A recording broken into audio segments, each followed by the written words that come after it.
السلام عليكم ورحمة الله وبركاته. بسم الله الحمد لله والصلاة والسلام على رسول الله وعلى آله وصحبه ومن والاه. اللهم لا علم لنا إلا ما علمتنا إنك أنت العليم الحكيم. اللهم علمنا ما ينفعنا وانفعنا بما علمتنا وزدنا علما وأرنا الحق حقا وارزقنا اتباعه وأرنا الباطل باطلا وارزقنا اجتنابه وادخلنا برحمتك في عبادك الصالحين آمين يا رب العالمين. Welcome everybody. Nice to see so many faces here in our halqa on the topic of Fiqh of Financial Transactions. And Alhamdulillah, we started the topic of al-Khiyar. And as usual, we like to start with some review.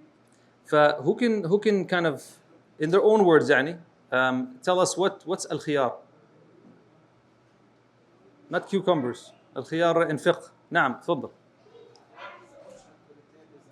نعم خيار, when we say khiyar يعني option, return option, when you buy something and you want to return it, what are the reasons that you can return something? تمام أحسنت. So that when you hear the word al-Khiyar, right from having a choice, whether you keep what you bought or you return it. That's al-Khiyar. You have the khiyar, the choice. Yeah? Khiyar is choice. طيب, the option. We said how many options are the author mentioned? We haven't gone through all of them. I see seven. You say seven? Ahsant. Yeah, we said that. The author, Ibn Balban, he said that we have seven. Tamam? And we said that actually he will mention the eighth one, which is similar to the seventh one. But yeah, we said that there are seven. Ahsant, mashallah. So we've got seven reasons. If you remember, we said that when it comes to khiyar, some fuqaha, they put them in two categories. Okay? One category is if there's something missing. That's the majority of the reasons. And one category is just for the option for the person. Maybe he wants to change his mind, etc. And we kind of finished those two options. Okay? The first one was khiyar al-majlis. Right? Who can tell me in a summary, what's khiyar al-majlis? ما هو khiyar al-majlis? Yeah, as long as you're in the majlis, okay, or what can be similar to that, you have the option to return or to cancel the transaction, right? And so an example would be, I just sold my phone to someone, and before we both depart the majlis mean like the place you sit or the place you are, one of us changes their mind, he has every right to take it back. Tamam, that's khiyar al-majlis. And we said, if you're on the phone, it's like closing the phone. If you're in the market, it's like going to the next booth and stuff like that, etc. On the online when you click, etc. So that's khiyar al-majlis. There's no aib, there's nothing wrong with it, right? It's just an option that the Sharia has given to that person. Maybe he regretted it, maybe he made a choice too fast, maybe he just realized, oh my God, I have debt, I can't buy this, etc. Different reasons. طيب. The second one we mentioned is khiyar al-shart. What is that? Who can tell me? Khiyar al-shart. نعم تفضل. Yeah, when they agree on the condition that they can return both of them or one of them for a specific time. فمثلا, we said that I'm selling you my phone, okay, and both of us have the option to return within 5 days. We agree on a time, and the time has to be agreed upon, okay? And we said technically the madhab says that you cannot do it forever, okay? You cannot do it forever because none of them would actually agree on that. But we find a contemporary example that some stores do that. Very rarely. One of the examples we mentioned, like Costco and stuff, they have the condition where you can actually, I never actually read the fine prints. Maybe somebody can look that up. But whenever you go there and you want to return something, they'll accept it. Hatta if it's like 6 months after. Even if it's like half broken. You know what I mean? If that's the seller's policy and he's okay with it, I don't see why someone would say that that's not allowed. As long as there's taradi. Remember we said one of the conditions for the bay' to be acceptable is there's taradi, there's acceptance from both parties. So that's khiyar al-shart. Tamam? Naam? They use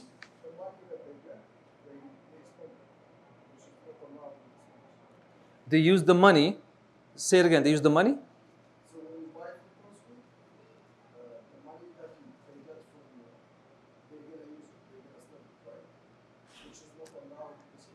It, here's the thing. You're saying the specific money exactly, but money now is interchangeable. ف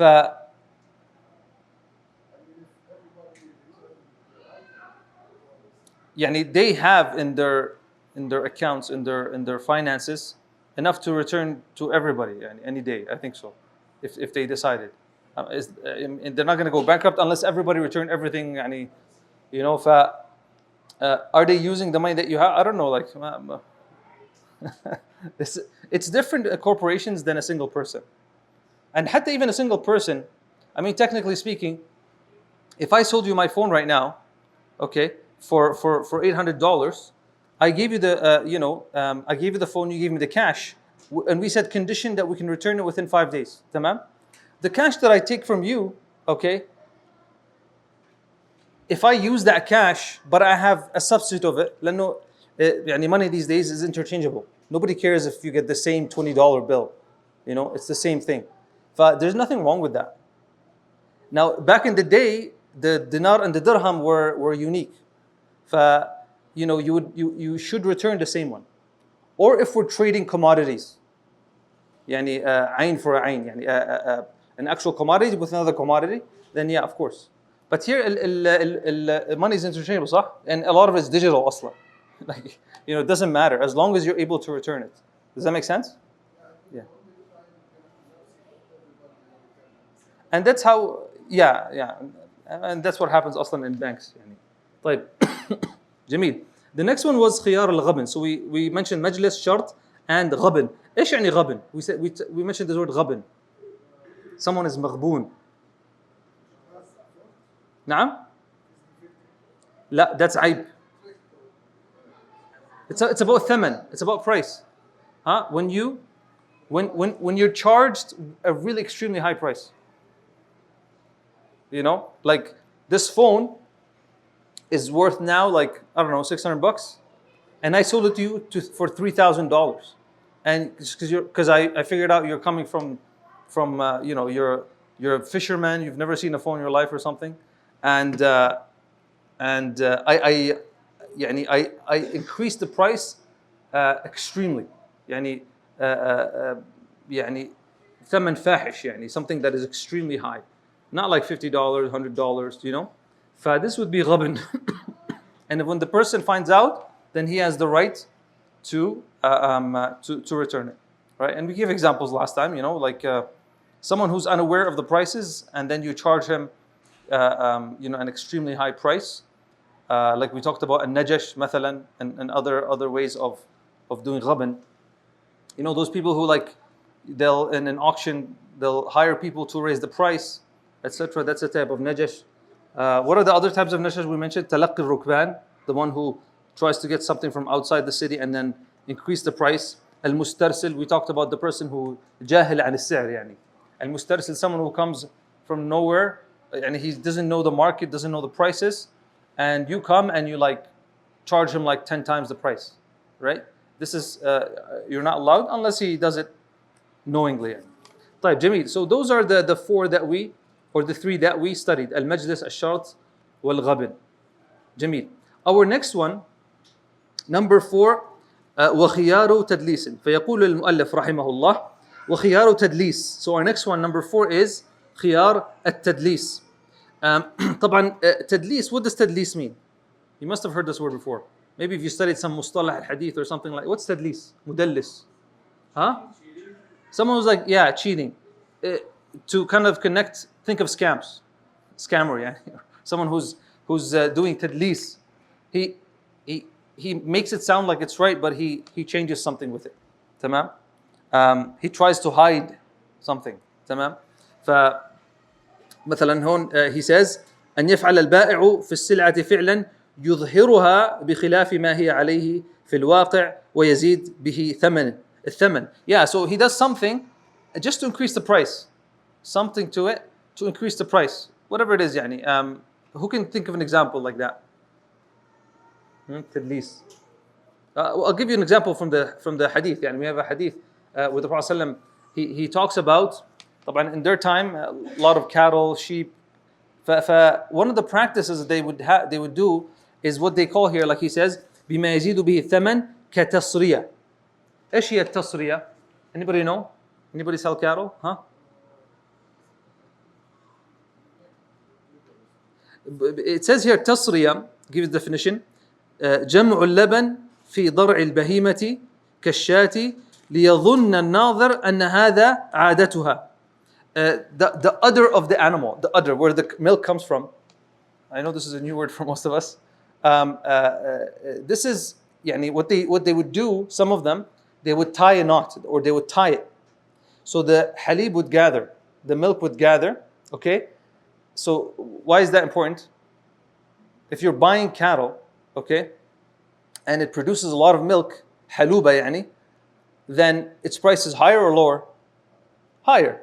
But what they would do is they would like tie the knot for like a few days or whatever. So the milk, so it looks like it's very fat, full of milk. And so then when you're selling it, you're like, you know, this is usually $10,000, but because it produces a lot of milk, look, mashallah. So the guy's like, oh yeah, Allah, oh imagine if I make this much milk every day. And so they raise the price. فالنبي صلى الله عليه وسلم يعني نهى عن ذلك. He prohibited that. And so he says here بما يزيد به ثمن كتصرية, the example of تصرية وتسويد شعر جارية. And again, an example from their time is when they would be selling like a slave girl. Okay. طبعا and that's why يعني شعر is hair, right? Now if you're selling a جارية, right? Which one is more expensive? The younger one or the older one? Younger, right? Like it's more, she's more energetic, more. And so what they would do is if she has like gray hairs, you know, they would like color it to hide that her age, you know, and they would say, oh, she's really young and etc. Like, right? Naam. So.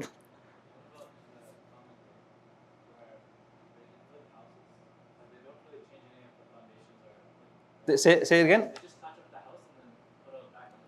So, look, touch-ups. And even here the Sheikh Ahmed al-Quaymi, contemporary, the commentator of this text, he gives an example. I know what you're talking about. So he says, for example, لو أراد شخص بيع سيارة له وكان عليها غبار مثلا فغسلها ولمعها فلا يعتبر ذلك تدليسا. He's saying that if مثلا if you have a car and it's like dusty and dirty and if you looked at it, you're like, okay, whatever. But then he washes it and shines it and makes it look clean. Is that tadlis? No, because he's putting it back as the original look. And when you see a shiny car, obviously you're more likely to buy it. And the price probably, you can bump it up if you want. But he's not cheating. He's not doing tadlis, right? You're talking about houses with touch-ups. طيب, you know, if the house has like, you know, you just left the house, it has holes and stuff, right? You bring some هذا المعجون, whatever they call it, the putty, yeah, the putty, whatever, and then you sand it, and then you. Is that cheating? Is that tadlis? Is that tadlis? Like people in the industry, is that called cheating? It's not cheating. You're not hiding anything, and that's how they fix it aslan. And every house has this, يعني. As long as it's not done, below industry, or he says he fixed it in a specific way, and he actually went to the cheap route, right? So if this is ma'ruf, that's how you fix things. Like, you know, the wood when you put it under the wall and the casing, مثلا, they use a gun, right? The staple gun, and then they have to put the red filler, right? And then they spray it, and then they sand it, etc. That's part of how they fix things. Just like a car. Now, does that lower the price? If it lowers the price, you have to let them know. What does that mean? فمثلا, if there's a car that got into an accident, right? Here in Canada, you have to mention that has a rebuild status or whatever like that, right? You go and you can actually check the VIN number. تمام. that's important to mention.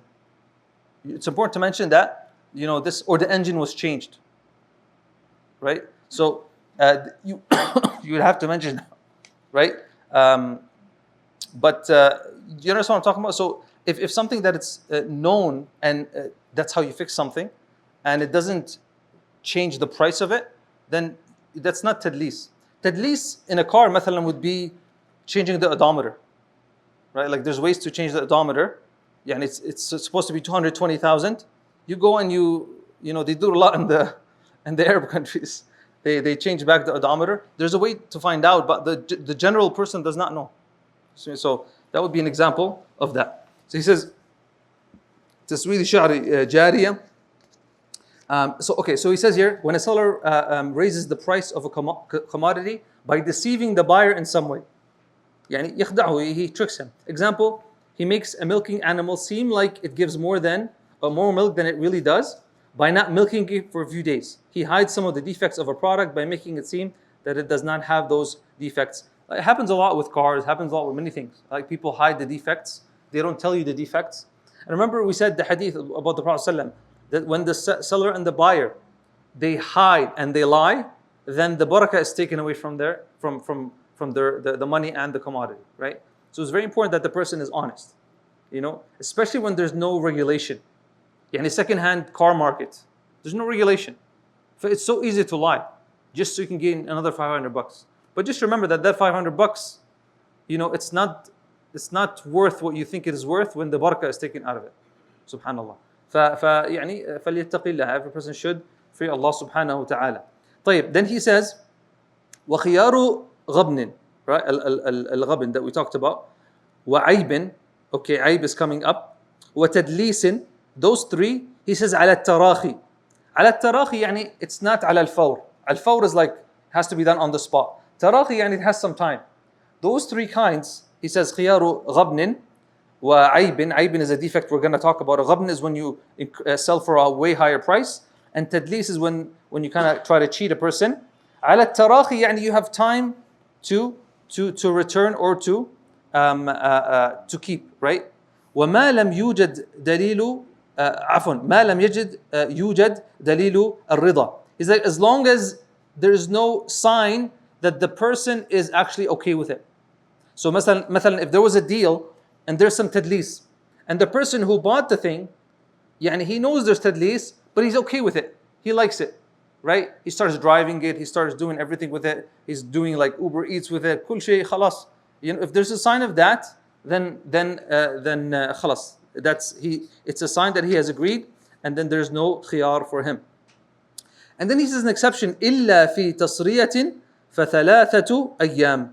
إلا في تصرية. What's a تصرية again? The whole thing about the milk, right? Why he says here إلا في تصرية فثلاثة أيام? Because this goes back to the hadith. Okay? And Nabi sallallahu alaihi wasallam mentioned that if it happens, then the person has 3 days to choose. If you buy a she-camel or whatever, and you find out that you were cheated, and it doesn't actually make as much milk as it looks like, then you have 3 days. فَثَلَاثَةُ أَيَّامٍ, right? You have 3 days to figure it out. وطبعا he says here, للنص الوارد فيه فيخير المشتري, the buyer is given a choice, 3 أيام فقط منذ علم بالتصرية بين الإمساك بلا أرش والرد. We're going to talk about something called arsh. Al-arsh is basically the difference between the actual price and the defect price. That's the arsh. I don't know what you call it in English, but basically the difference. The she camel, okay, it's worth, I don't know, $1 million. The one that has a lot of milk, okay? And the normal one that doesn't have a lot of milk is, I don't know, 800,000. So what's the difference from 1 million to 800? 200,000. Yeah, everyone agree? So this would be the arsh, okay? This would be the arsh. Now here, the arsh in this case, he's talking about if you bought the she camel, okay? And then later, within those 3 days, you found out, hey man, this doesn't actually give that much milk. But you actually drank from its milk. طيب. do I have to pay for that milk if I now say, "Khalas, take your she camel back and give me the money"? What happens to that milk that I consumed? I consumed that milk. The Nabi Sallallahu Alaihi Wasallam says the person who does that, he returns the she camel or the sheep or whatever that's given the milk with a sa' of tamr or whatever, right? As a compensation for the milk that he took. Okay? And this is the opinion that the Hanabila follow, the Shafi'iyya follow, the Malikiyya follow. The Ahnaf, they said no. The Ahnaf say you have to return the milk or the qima of the milk. They didn't really go with this hadith per se, but they say you can return the qima. The point is that you've used something, yeah, so you should return it to the owner, right? طيب. So he says here, in this case, the buyer has an option to either keep it or return it for a full refund. After finding out, he is not required to request a refund immediately, exception if he bought a milking animal thinking it produced milk, but then found out that it does not. He has 3 days after finding out to return it, what we just mentioned. If there is evidence to suggest that the buyer is pleased with the commodity despite its flaws, then he does not have the option to return it. Yeah, we said, مثلا, he likes it and there's no problem with it, then he does not have the option to return it. So, alhamdulillah, we've covered khiyar al-majlis, yeah, khiyar al-shart, khiyar al-ghabn, khiyar al-tadlis. Now we go to khiyar al-aib, number 5, khiyar al-aib. Well, aib is a defect. Yeah, al-aib is a defect. So, he says here, وَخِيَارُ عَيْبٍ يُنْقِصُ قِيمَةَ الْمَبِيعِ. Khiyar al-aib, yani something that has a defect that decreases the price of the commodity. And then he says, كَمَرَضٍ وَفَقْدِ عُدْوٍ وَزِيَادَتِهِ. So he gives examples of sickness. What do you mean sickness? What does he mean by that, sickness? Yeah, okay, animal, or like I guess in their time, if there was slavery, I'm selling an animal and it's sick. It's a sick sheep, مثلا. Okay, so that would be a reason. That decreases its price, right? وَفَقْدِ عُضْوٍ. Al-udhu is like an organ or something, and you find out that this sheep, like it's missing an ear or something, or it's it's missing something. وَزِيَادَتِهِ. Or it has an extra, I don't know, it has like 5 legs or something like that, right? 2 heads. That would, in most cases, it would decrease the price. I don't know, some cases maybe it increases the price, right? You buy like a spider or something with extra legs or something. This is where you get khiyar al-aib, khiyar al-aib. And he says here, فَإِذَا عَلِمَ الْعَيْبَ. Okay, if he knows now the defect, خُيِّر. He's given the choice. طبعا this aib has to be found after the agreement is settled. كيف يعني? يعني if I show you my phone and I tell you $800, but listen, I have 2 cracks here, I have 1 crack here, 1 crack here, and you say, okay, ماشي, $800, and now I sell it to you, now you don't have khiyar al-aib. Why? Because you agreed on it, and aslan we agreed on that price because of the aib. Does that make sense? And that's why, like, people do this a lot in cars, مثلا. They say, listen, there's a leak, I want $4,000 for the car, but there's a leak, the windshield is cracked, I don't know, there's a missing button, the window button doesn't work, all of that, this is 50, this is 100, this is 300, let's take it off, خلاص, 3,500. So we deducted the ayub, right? Now you cannot come back and be like, hey man, there's a leak. We already agreed on the aib. So it has to be after. So فإذا علم العيب, if he knows the aib after the اتفاق, يعني خير بين إمساك مع أرش. So he's given the choice of either keeping it, تمام. So let's go back to what are we doing? Cars. Let's stay with cars. So I sold you my Honda Civic for $4,000. You got the Civic, I got the $4,000. Then you find out that there's a leak. You found there's a leak after. For now, you have a choice. Either you keep it and I give you the arsh, the difference of a Civic minus the damage, minus the aib. So you might say the Civic is 4,000, we agreed on that. But because of the leak, how much is a leak to fix a leak? $300, I don't know, $350. We go to a mechanic, مثلا, he tells us it's $350. So You can keep it and I'll give you 350. Tamam? Or you can return it. Tamam? So this is his choice. He says here, خُيِّرَ بَيْنَ إِمْسَاكٍ مَعَ أَرْشٍ. The arsh is the difference for the defect. أَوْ رَدٍّ وَأَخْذِ ثَمَنٍ. Okay? Or he can return it and take his money back. So that's so let's read here. Let's read. Bismillah. When a commodity has a defect that decreases the value of it, this is khiyar al-ayb. Okay, example, an animal that is sick, missing a part, containing extra parts, etc. If the buyer comes to know of it after purchase, as we mentioned, then he has an option to either return it for a full refund or keep it by requesting part of the money back based on its actual value, called the arsh. This is the difference, right? Example, let's say a car with a good engine is worth $10,000 and one with a bad engine is worth $5,000. If a buyer buys a car thinking the engine is good for $10,000, but later finds out after taking it home that the engine is actually bad, then he has the option to either return it for a full refund, he gets back his $10,000, or keep it but request the seller to return $5,000. Tamam? Okay, to him, because that's actual worth of the car. If the defect does not decrease the value, then the buyer does not have the right to return it. Can you think of an example like that? Defect does not decrease the... Huh? A little scratch, yeah, like there's some things that nobody cares about. يعني مثلا in the second-hand market in Riyadh, because I think like it's probably like one of the cities with the most accidents, people bump each other left and right. There's scratches here and there. An extra scratch doesn't make a difference. It doesn't decrease the qima of the price of the car, right?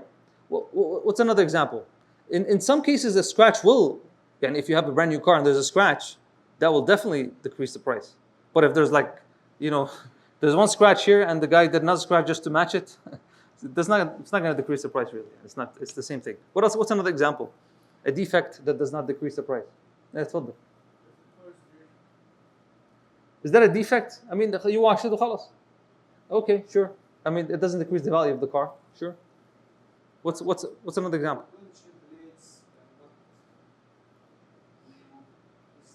There's some things that people have agreed upon. Someone might say, oh, he comes back to you, he's like, hey man, the brakes are half used. Is that a aib is that a aib in the souk nowadays? It's not a aib. It's not a defect. What did you expect me to put you new brakes and a new tire and new? When people they'll tell you on the ad, I just put new winter tires. What happens to the price? They go up aslan, right? And he says, I just changed the brakes and I just put a new engine. ومش عارف ايش. These aslan, they raise the price. So you cannot come to someone. Again, this goes to the urf, to the custom of the people. But you can't come to someone and say, hey man, the brakes are half used, right? Or come to someone and say, hey man, this has 250,000 kilometers. Yeah, of course, it's 10 years old. What did you expect? You should have known that before. So, but this is not aib. He says here, after finding out he's not required to request a refund immediately. Yeah, he has some tarahi. How to find value of it and determine the arsh? It's very easy, right? You find the market value of the item without defect. You ask the market how much the value of it had with the defect, and then you subtract. It's very simple. Tamam? It's very simple to know that. This phone, if I sold it to you, if I said, we agreed that $800, and you saw it with the clear screen, no break, and then like I'm about to give it to you and it falls and cracks. There's a defect now. We can easily evaluate how much is a screen protector. We go too high and it's $20, $25. So khalas, I will do that and give you the arsh for that. Or you can just say I don't want it anymore. تمام؟ طيب. نعم تفضل. Sometimes you don't know that if you buy a car, it looks good when it's sit, but after 1 week, it's happened, right? You're saying sometimes you sell a commodity like a car, and it's good. ما فيها مشكلة. And then with that person, something happens. So we're going to talk about that. He has to prove that it happened before him. He has to show that the aib didn't actually happen, that the aib, he bought it with the aib. Do you know what I mean? He has to prove that. And of course, that's not very easy. Tamam? So, yeah, if it happens with him, and that's very possible, right? Then there's nothing Yeah, the seller is not responsible. Even here legally, if someone is going to claim that, it's very hard to prove that. And that's why it makes sense to do fahs.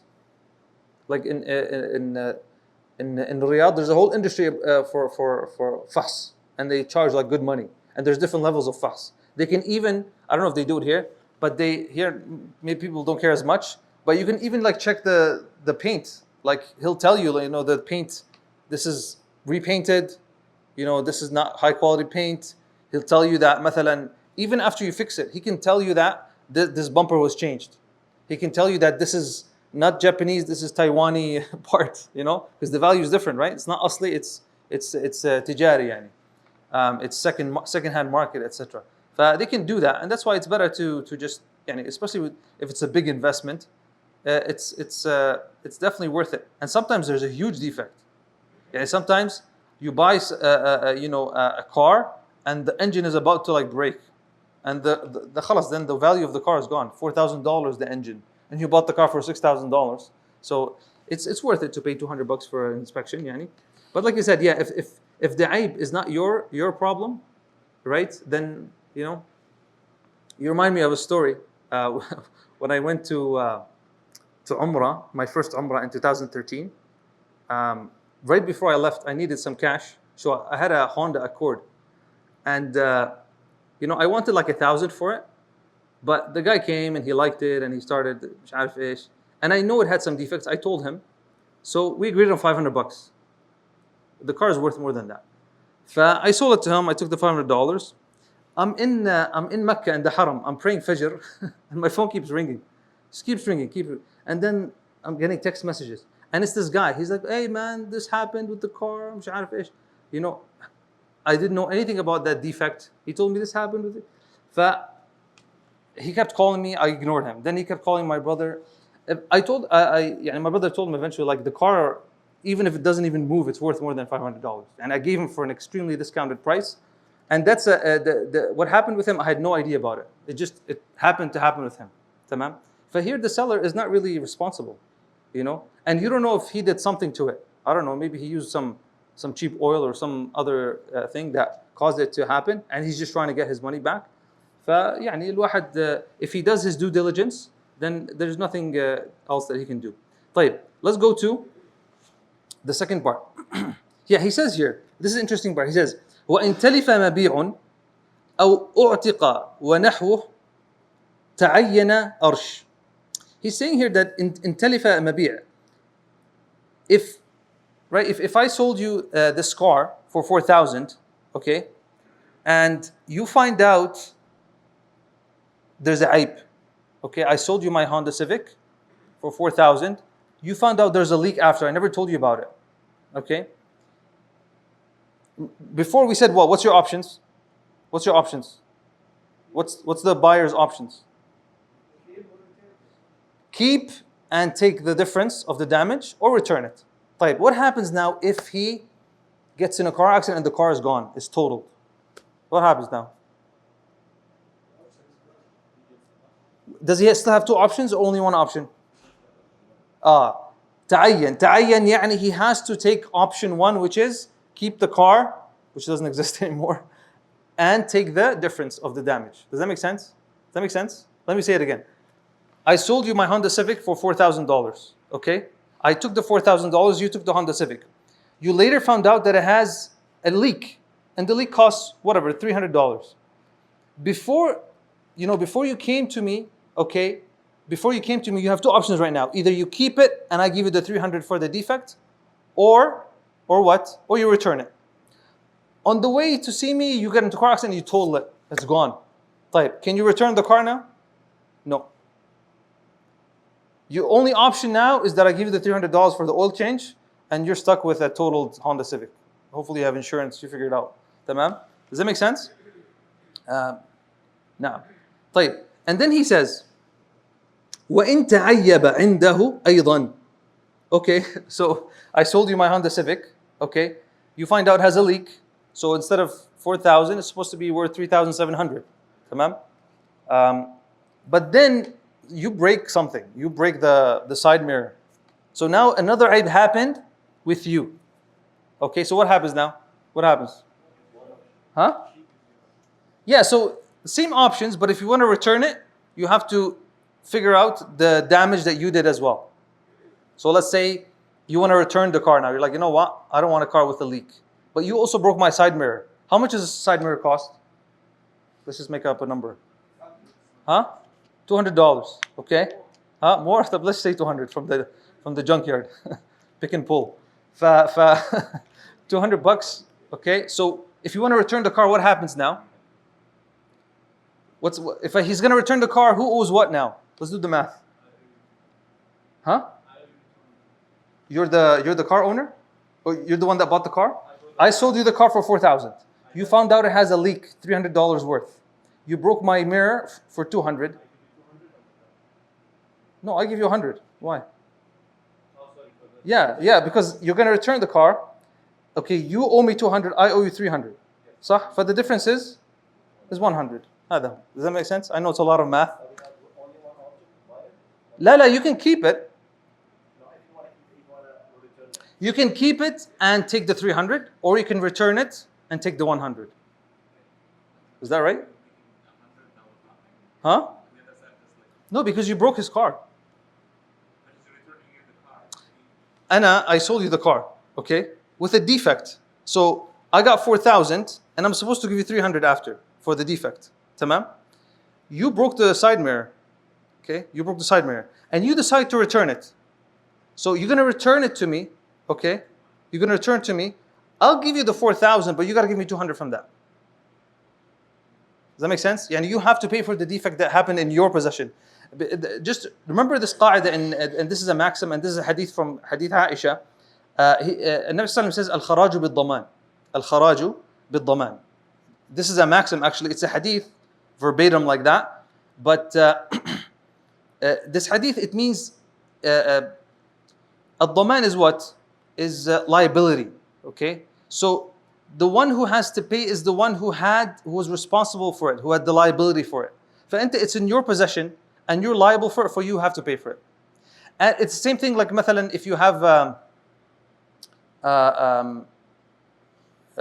there's other examples of it, but this is a qaida that will that will repeat in fiqh al-buyu'. طيب, let's keep going. So وانتهى عنده أيضا خير فيه بين أخذ أرش ورد مع دفع أرش ويأخذ ثمنه. Yeah, we said here that if a aib happens in his possession, then he has the two options, but he also has to pay for the aib that happened in his possession. Now,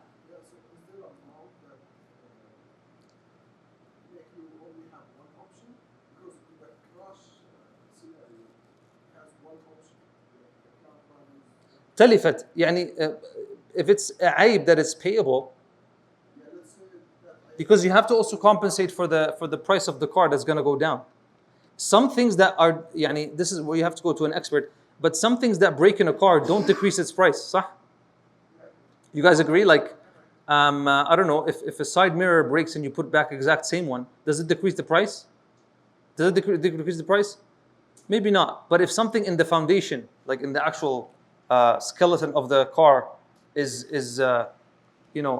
like when you have a major accident, does that decrease the price? Even if you fix it again, take it to the dealership, it does, right? But there's some things that can decrease the actual thaman of the car, and there are some things that you just pay for the aib, for the actual defect. So you have to go to an expert, and they'll tell you, the insurance companies are very good at this. And that's why sometimes if there's some hail damage, they'll be like, خلاص, we're not going to fix it for you. Take the money, or you have to go to a khabir. فاسألوا أهل الذكر إن كنتم لا تعلمون. طيب. So he says here, if the buyer damages or defects the commodity in some way after discovering the original defect, then he has two options: keep it but request part of the money back based on its actual value with the defect, or return it for a refund, but he must pay the seller for the damage defect that he caused. We said that. So either you keep it, tamam, and the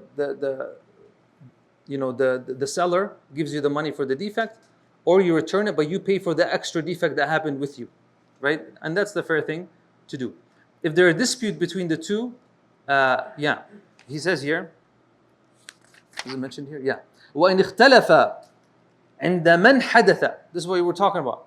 اختلف عند من حدث فَقَوْلُ مُشْتَرٍ بِيَمِينِهِ. You're going to see this whole thing about yameen. Because we have a problem here.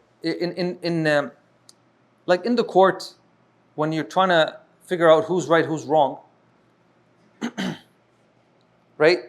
If I'm the judge or I'm the person who's, trying to figure out the dispute here, and he sold a car to, this person, and he's saying something and he's saying something. Who am I supposed to believe as the judge? Who do I believe? The guy from, the guy who looks more handsome, the guy who has more money? Who do I believe? It depends who has bayyina and evidence, right? So if he has an evidence that proves his point, and he doesn't, then I'm gonna go with this person, right? But what if both of them have some kind of evidence, and they kind of hint towards each opinion? Then they cancel each other. But if there's no evidence, he says here, if there's no evidence, basically he's saying, فَقَوْلُ مُشْتَرٍ بِيَمِينِهِ. We take the opinion of the mushtari, the buyer, with a yameen. What's a yameen? An oath. Because when there is no bayyina, you have to take an oath. طبعا we see this in the hudud as well, like in Surah An-Nur, right? In Surah An-Nur, which topic? Yeah, when someone is accusing someone, right? And they say, no, I didn't do it. So she takes like 4 oaths, right? And then there's a la'na, right?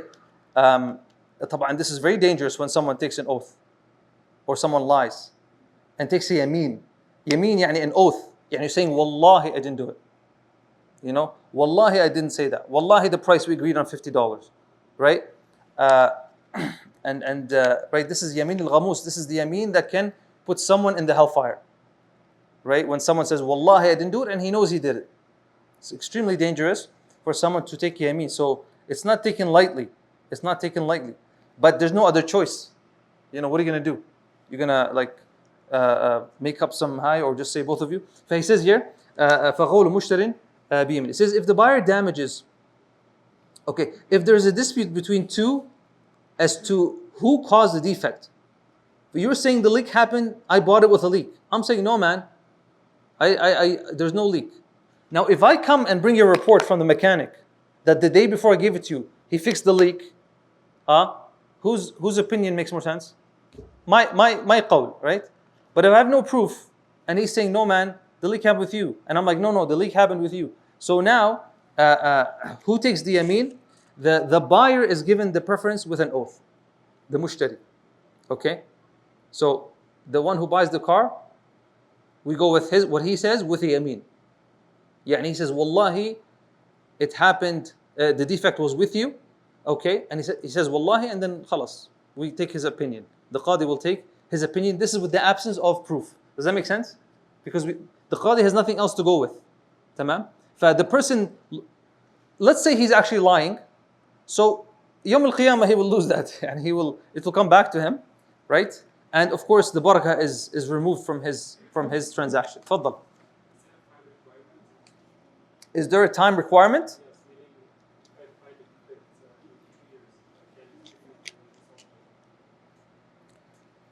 How long can you wait until you can find a defect? You're saying 3 days? Why 3 days? The 3 days, that was for the tasriya, for the animal that their milk. You're doing analogy here? You're doing qiyas? MashaAllah. Okay. Wallahi, that's a good question. How long? How long until you can figure out a defect? I think it might have to go to urf. It's a good question. I think this one would have to go to urf. How long do you have to find a defect?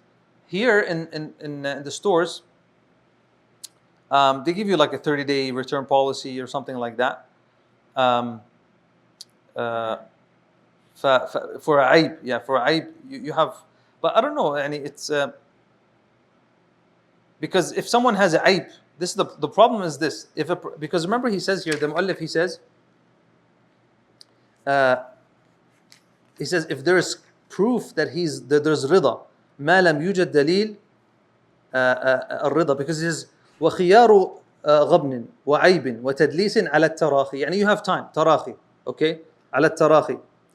يعني ليست على الفور. تراخي, you may say, okay, tarahi, it's not immediate, but it's not forever. We would have to go to urf to say what's tarahi.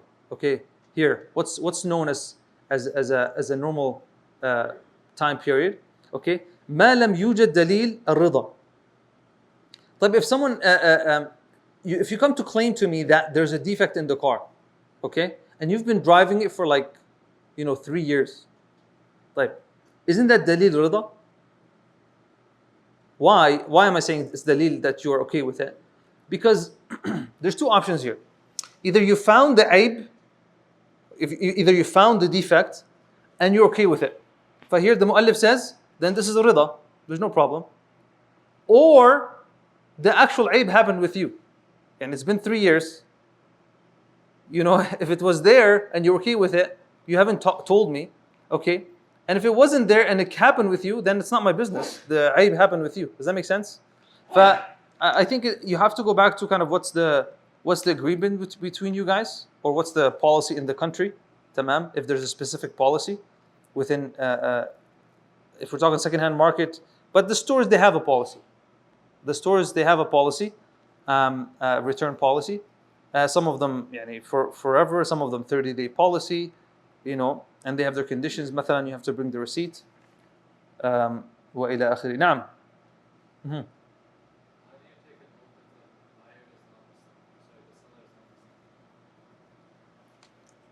How do you take an oath if the seller is not Muslim? طبعا, here we're talking in front of a Muslim judge. In this country, obviously, you're not going to say, Wallahi, like, I don't care. You swear by whoever you want, it doesn't matter to me. But here you have to go by the law of the country. Yeah, then the qadi will, you're in a Muslim country, in front of a Muslim judge. Yeah, he will take yameen. Because, depending on who's the person. If he's a Christian, he'll swear by Allah, and that person believes in Allah, he's a Masihi, they believe in Allah. If he's a Christian, مثلا. If he's a Yahudi, مثلا, he believes in Allah as well. Now, if the non-Muslim guy has to take an oath, the judge will ask him to take an oath, in his religion, by his Lord. I don't know, he's going to swear by Jesus or something, but he will swear by that, and they will take his oath. نعم, تفضل. Raise the hand and raise your hand. And say I affirm. Yeah, something like that, like they do in the courts here. And there's ways to but it depends on the where you're doing it. صح. It's a mahkama shar'iyya, or it's in a Muslim country. That's one thing. If you're in a non-Muslim country here, they're just gonna, there is oaths here. You do take oaths for different things. When you go to court, when a few weeks ago, they made me take an oath because of my cat. So one of my cats, actually both of my cats, I brought them with me from Saudi Arabia, and so one of them was fixed, neutered in Riyadh by somebody else. I have no proof of it, and as you know, if anybody here own a cat or an animal, you have to tell them, right? You have to get a license, and you have to tell them if you do and you have to show them proof of it. Okay, I'm like, I have no proof. They're like, oh, you have to bring the proof. I'm like, I don't know who Aslan is, somewhere in the Middle East. So she said, you have to come and take an oath. You take an oath that your cat was actually, neutered and stuff, and you have to sign a form, and that's a yameen technically. That's a legal oath. مش لازم by Allah, etc. Hatta when you take your citizenship, you can swear by Allah. I think these days you can ask them. You don't have to swear by the Bible or something like that. طيب. So, نعم. The oath is on the buyer. Now, in this situation, the mushtari, in this situation, the buyer is the one who we go with his opinion with a yameen. The mushtari. This is in khiyar al-aib. Because why? Because they say the asl is that there's no aib. So if there is a aib, we have to go with the. نعم. Well, if he's in a country that this is the religion of the country, it's just it's about taking an oath, right? And you're responsible for that oath. And حتى هون in court, you have to take oaths, right? It- hmm? Yeah, but basically the testimony is like it goes against you if they find proof that you're actually lying. يعني it's not just words. Until when they testify or you take testimony, you're like, I testified that this happened, okay? And then after the court case goes, they find out that you actually lied, then that person is in bigger trouble. تمام؟ it holds weight. طبعا in Sharia it holds much more weight because we believe in the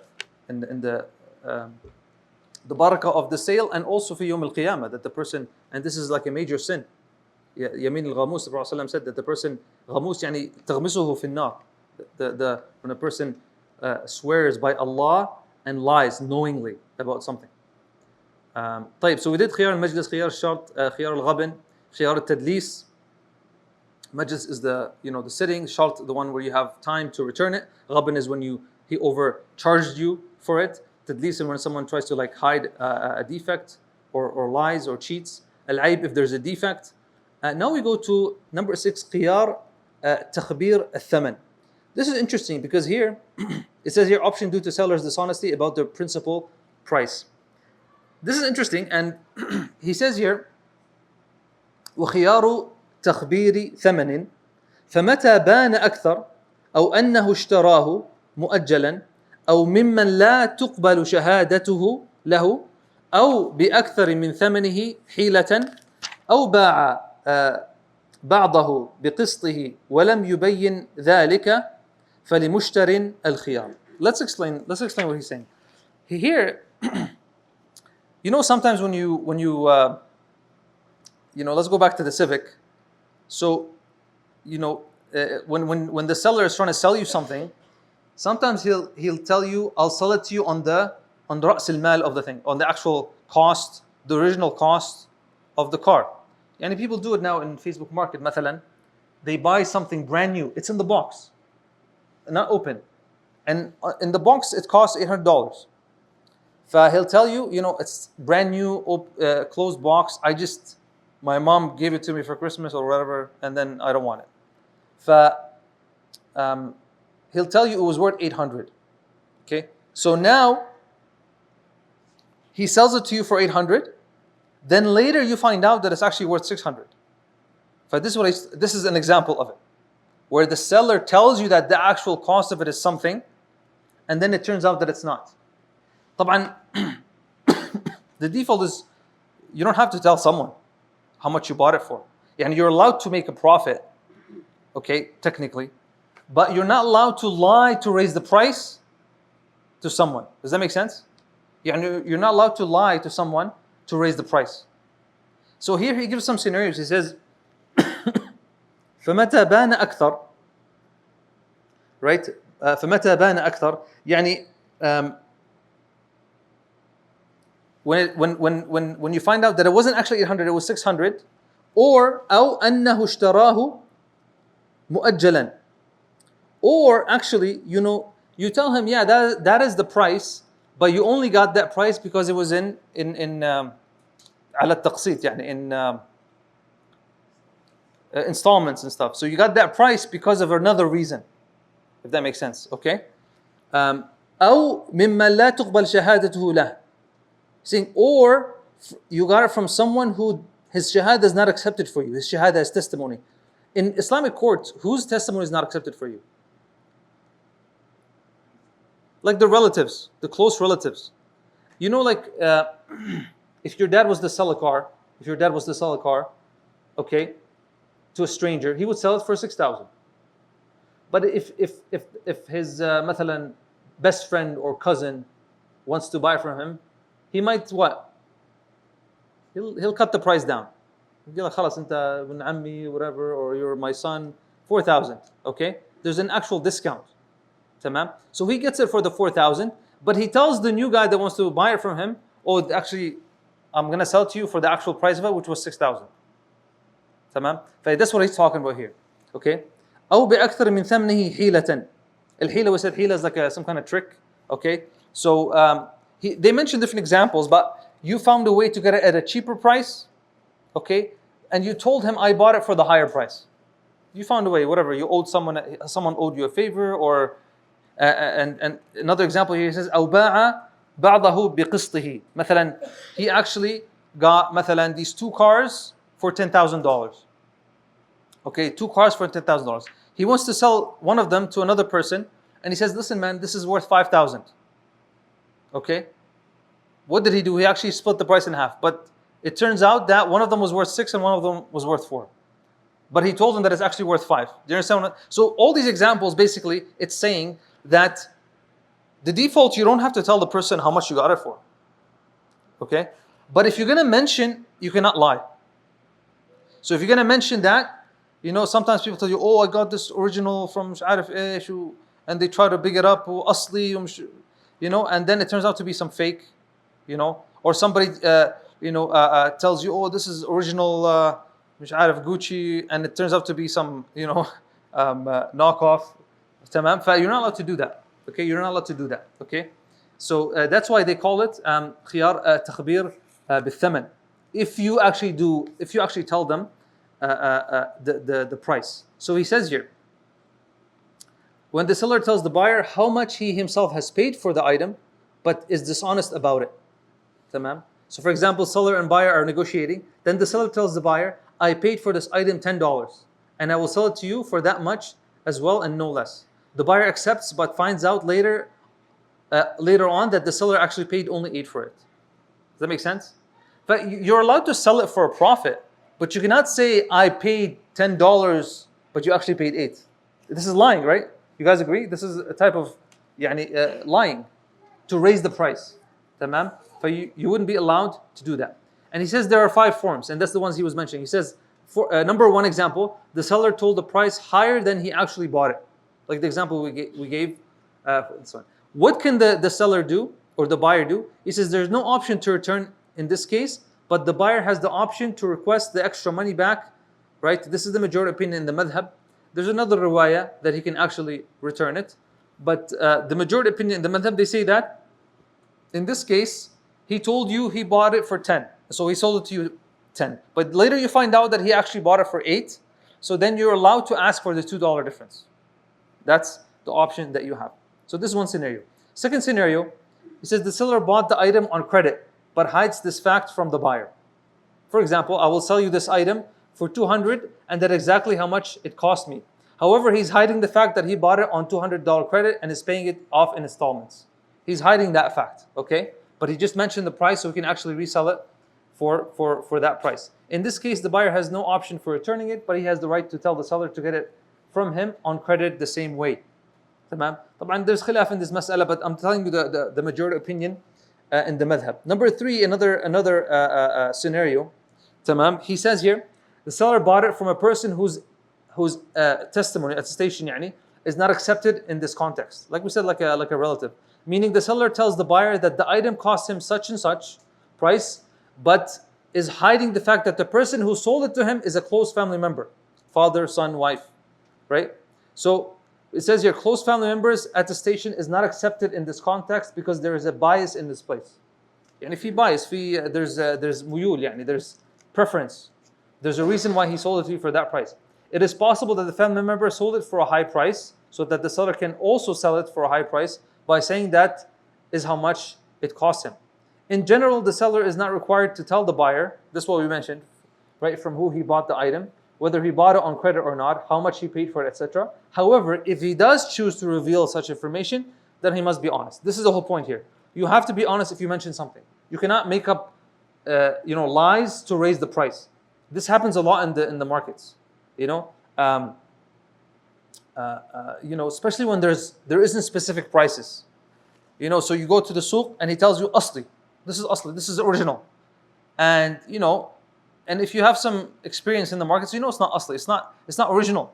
It's not original. And he sells it to you on the original price. No, that's not you're not allowed to do that. Okay? The focus here is to assure that the deal is fair and that the buyer is not deceived in some way. In this case, the buyer has the option to either keep it or return it for a refund. طيب. Number 4 example, he says, much of the price is a deception. For example, he says, Muhammad owes Zayd $900, but cannot pay it. Another example where he tries to find a hila, okay, to get it for a cheaper price, okay, because of some favor from someone. And then he tells him that he actually got it for that high price, but he actually got it for a cheaper price because of some favor that he owed somebody else. Number 5, he says seller purchases multiple quantities of an item. Yeah, so مثلا he buys bundle or whatever, and then he sells it on the price of the single one, and he tells him that's how much I bought it.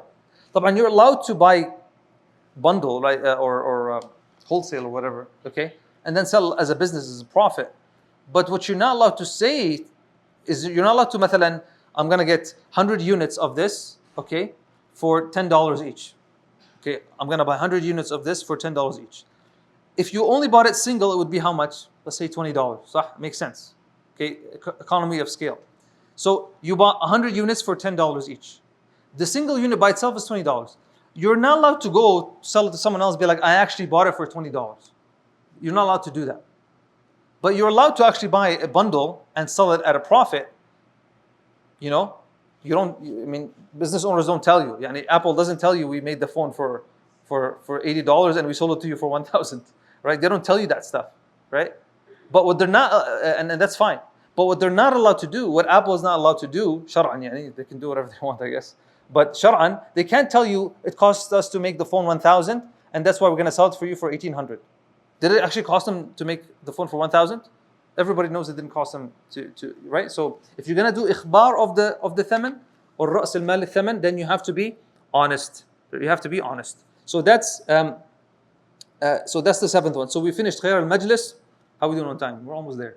Okay, we're almost there. But khiyar al-majlis, we talked about it. Okay, when you're sitting in a gathering and one of you has the option to cancel. Khiyar al-shart is when you say we have 5-10 days, we can return it, right? Khiyar al-ghabn is when the seller sells it for an extremely high price, then the buyer has the option to come back and return it. Okay. Khiyar al-tadlis is when someone tries to hide something or cheat. Khiyar al-aib is when there's a defect, you can return it for a defect. Khiyar takhbir al-thaman is where the person tells about the price that he actually bought it for, but he actually didn't buy it for that much to increase, right? And then number 7, we have here khiyar ikhtilaf al-mutabayi'ain. So, and this is kind of a more broad general one, is where the buyer and the seller disagree. They can disagree on many things, like what? What can they disagree upon? Huh? The price. Maybe there's a condition. One of them said, the condition was this. And the other says, no, there was no condition there, right? Or the actual description of it, they might, defer. There's many reasons why they can defer. So he says here, and this is the last one. وخيار لاختلاف المتبايعين فإذا اختلف في قدر ثمن. If they disagree, اختلف, both of them, في قدر ثمن, in the price of the commodity. أو أجرة, okay, ولا بينة, or the price of the service. And ujra is the price for the service. I paid you to wash my car or to detail my car. I'm saying that you said 100 and you're saying that it was 200. And we disagree on the price of the service. تمام? أو أجرة ولا بينة. There's no proof.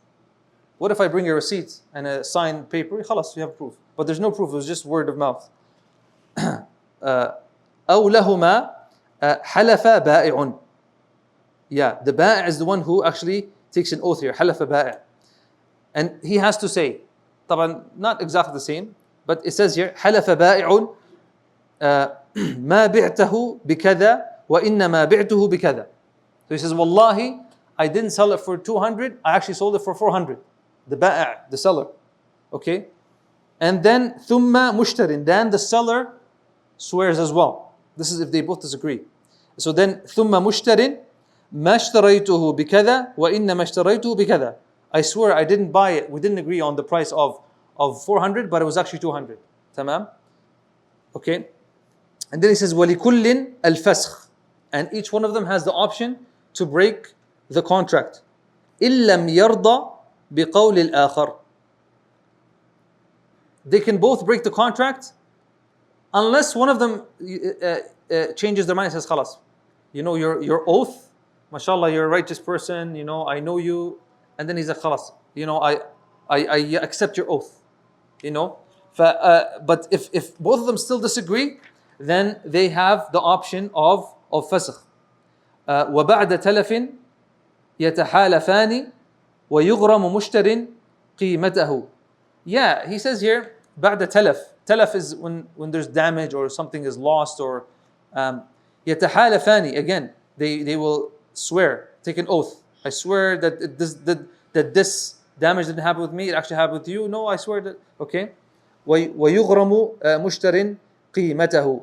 Okay. ويغرم مشتر قيمته. The mushtari, the buyer, has to pay the damage for it because it was with him. If there's no proof. Okay. Remember, because here the asl is that he bought it without any telef, without any damage. Okay. Well, we said al-kharaju bil-daman. Okay. Al-kharaju bil-daman. So he's the one that is liable for it. And so it happened in his possession.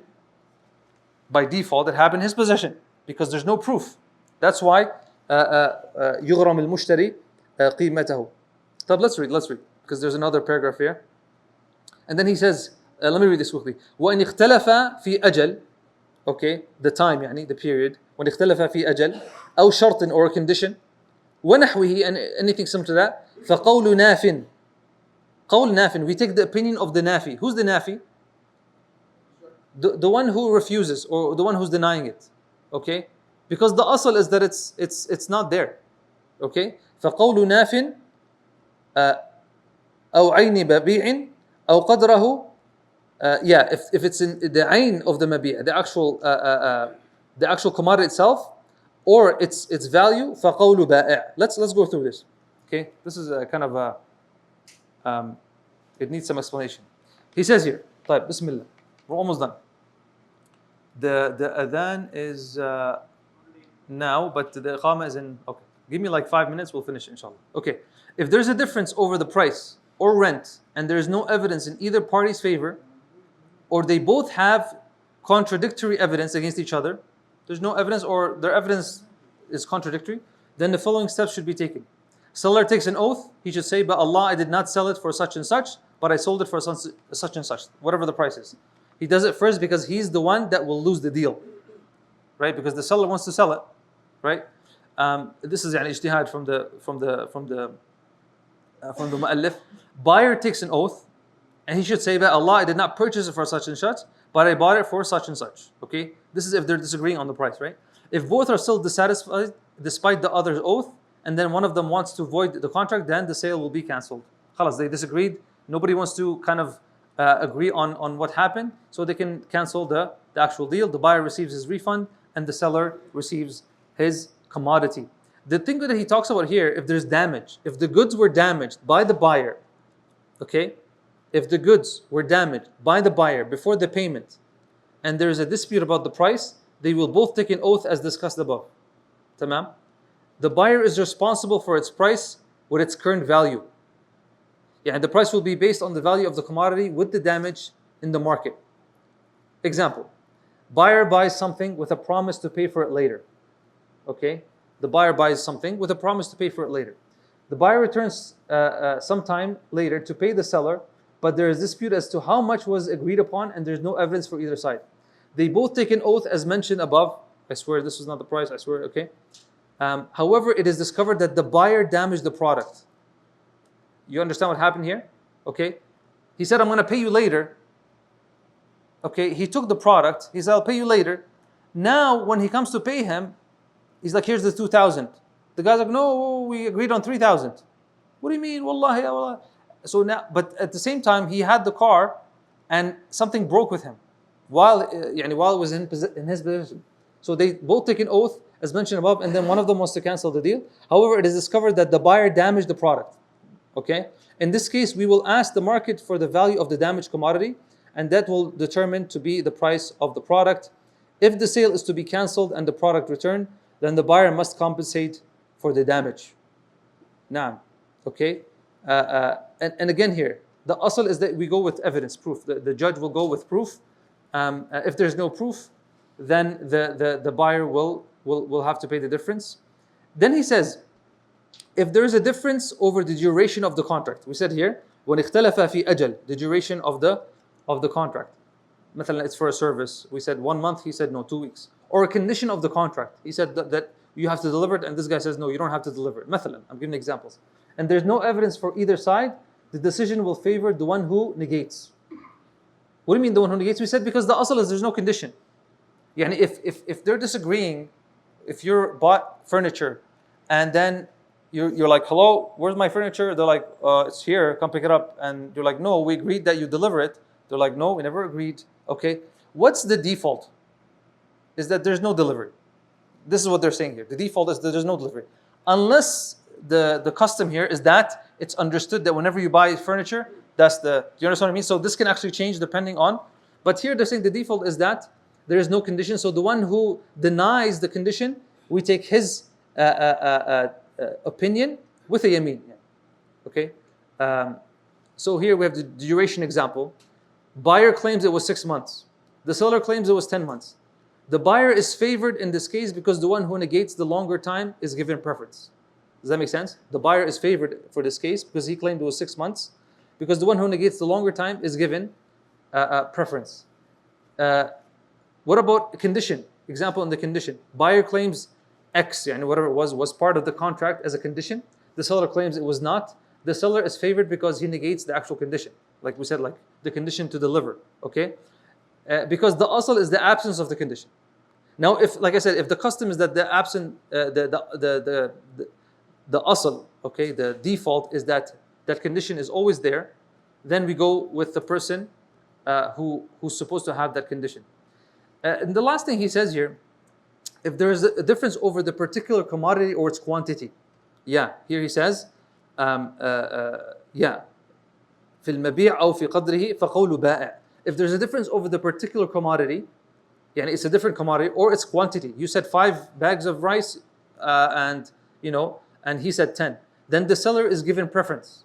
The seller is given preference. Why? Because it's his commodity aslan. Okay? Because the one who acquires the commodity is the one that needs to prove that he deserves a particular commodity over another, or a particular quantity from the seller. Because this is the seller's, right? This is the seller's stuff. So we go with the seller's opinion. Example, seller says he sold the buyer a Honda Civic. Okay, I'm saying that I sold, this person a Honda Civic. But the buyer insists that the seller sold him Ford Focus. I don't know how they got confused. They're pretty different. The seller's claim will be given preference. Okay? A seller says that he sold 10 quantities of a commodity to the buyer, but the latter claims that he was sold 20. The seller's claim will be given preference. طبعا, in these cases, it's something ijtihadi. Yani. This is the fuqaha here, not necessarily have clear dalil, but they have to find who's more likely or who has more right in these cases. And that's why usually these are accompanied with yameen. And these are only taken if there's no bayin, if there's no proof, right? If there's a proof, it's easy. If you have a proof, some recording, some receipt, whatever it is, you can prove it, then there's no problem with that. The last thing that he mentions here, which we said that could be considered as another option, and that's the last sentence, I promise, is he says here, ويثبت للخلاف في الصفة وتغير ما تقدمت رؤيته. He says here, this is that you can count it as an 8th one. He says, للخلاف في الصفة. الصفة is like description. Like someone describes to you that, مثلا, I sold you something according to a description. Or you go to Amazon and they describe like this is 27 inch, مش عارف إيش, all the dimensions. When you buy it, it turns out to be what? 15 inch. So there's اختلاف here في الصفة in the description. So you have the right to return it. Okay? Or okay, you paid him for something that you saw, but then when you went to pick it up, it's something different. Right? This happens مثلا, what's an example? Like for example, like Eid al-Adha. What some people do is what? They go to the farm and they tell him, can I see the sheep? They're like, yeah, there you go. and then you pick the sheep, right, before time. Can you slaughter it before the salah? You can't. But you choose مثلا you say I want this one, right? And then usually what they're supposed to do is mark it, right? They're supposed to mark it, and if you're smart enough, you take a picture. But you chose this one, and then you come back, and it's a different one. Here, but you already paid him inta. Here you have the khiyar of canceling that. Why? Because you saw something and you picked something, and then he actually gave you a different one. Does that make sense? Tamam? Or you went to a dealership and you picked a specific Honda Pilot, you paid, and then when you came to pick it up, it was supposed to be blue, now it's red. Oh, what happened? Oh, we ran out of the blue. No, khalas, I have, either you give me the difference or I return it. I don't know if which color is more. This is what he's talking about here, right? If you saw something and it turns out to be different, or the description is different. Like a lot of the online websites, Shopify shops, there's a description and then you get it and it's different, then you have the khiyar of that one. Wallahu ta'ala a'lam. Alhamdulillah, so I know the khiyar was a bit long. We went through all the 7 of them. Alhamdulillah, we went through the conditions for a valid contract. That's in the beginning of our series. We talked about selling a valid and invalid commodity in one transaction.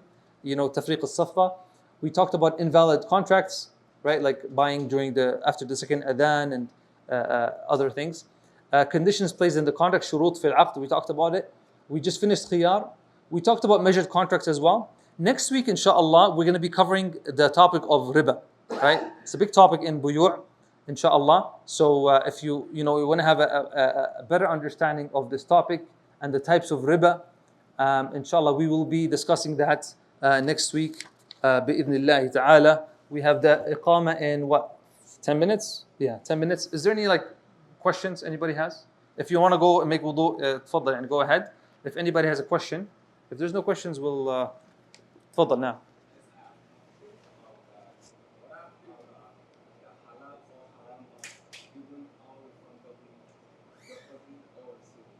Say it one more time.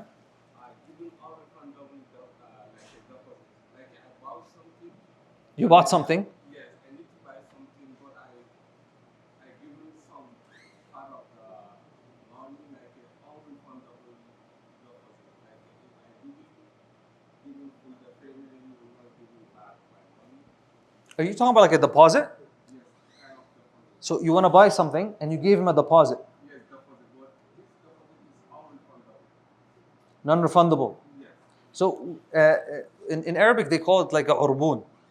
Urbun. This is something like and there's different kinds. Like it could be a deposit that's part of the price, and sometimes it could be like a conditional deposit to hold it, and you agree that and this is allowed.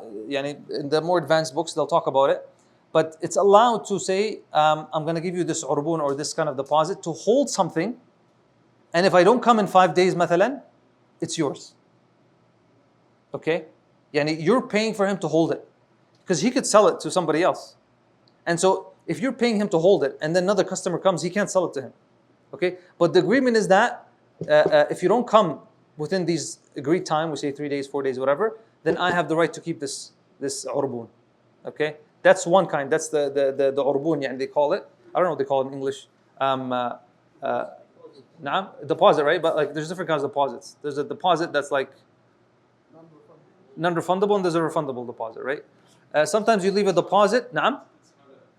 Yeah, it's allowed, and that will usually be part of the thaman, of the price of the commodity. He'll remove it from the commodity, or he'll refund it to you, right? In rentals, they have deposit, but that's like a damage deposit, right? There's nothing wrong with that. But for that one, if you've agreed that this is to hold it, and you don't come purchase it within the time, then he has the right to keep that one.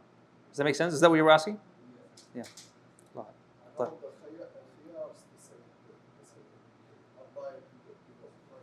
And the deposit khiyar, which khiyar? So, yeah, all the this is a type of transactions, and your khiyars will be valid. Yeah, if the short, this would be khiyar short almost, because you said that we have 3-4 days to make up our mind. So if he came back within the 3 days, the second day he said no, never mind, he can get his urbun back if that was the agreement. Right? Yeah, what aib would there be? They haven't really purchased anything here. No purchase has happened. Or maybe there's a flood in the place, mathalan, مثلا he did it to buy a land and there's a flood and 3 days pass, then yeah, maybe he has a right for a aib or something like that. Let's say I said I want to buy this car, this is the deposit. Then when you come after 3 days, you find aib. Yeah, then you could do khiyar al-aib for that. Yeah. It's valid. Yeah, it's valid. Yeah. That's why you have the khiyar will be applied in any transaction. But he said just default, there's nothing else wrong. There's this urbun. Then if the condition is that he keeps it if you don't come in time, then that's acceptable. And you find this in the books of fiqh. Wallahu a'lam. Jazakumullah khair. Wassalamu alaikum wa rahmatullahi wa barakatuh.